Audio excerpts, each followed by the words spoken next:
İşik tübünde tutuğu kız var, bir de gelişmez. Kırdı, Türkiye ülkeni yigitlerini. Eydeniz yigitler, Türkiye ülkeniz. Eydeniz, Türkiye ülkeniz. Gelseniz bir kızlar yanına, geçip tarafa git. Gel güzelini, öteniz Türkiye. Buldurdunuz yigitler, biz de şunayı bir geç vakit var. İyi, direk kumaliket, maturiket, jırlatı, priyeti. Bizi bağlarımızın kozumesinde, ergirenlerse ekipte koyar elimizge. İyi bala koylarım, irtege kozumesi, kurşu bedri koşuklarda. Şakronika kalsan börrük bar bir kola kurmegiz. İyi kungilli de, yaman sudayım da şu kozumeleri. Koziti bala, koziti bir girek demli.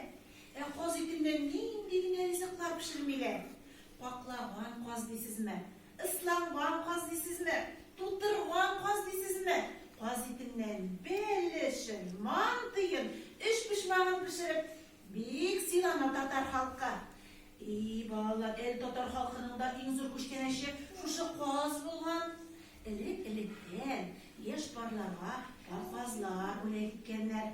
Olar yaş barlarga, pigizlik bilen yaşarga, bar bulup yaşarga tilegenler. İyi balakaylarım, şimdi yaş gelinlerge yana telen enleri, parmınderler tuturanlar. Onsı tabi girek umurlinde, iyi kızlarım. Sizde o sıbıtken sizin de enleri sizge de parmınderler tuturanlardır indi ve tuturdular mı? Tuturmuş indi. Subhanallah, subhanallah buldunuz indi. Bayamlarına tuturmuşsun. Gençler, emeğini şunları kutuyla şöyle yaratayım diyor. Emeğini sen para var, avuzuna para, satır sabah, bu fiili de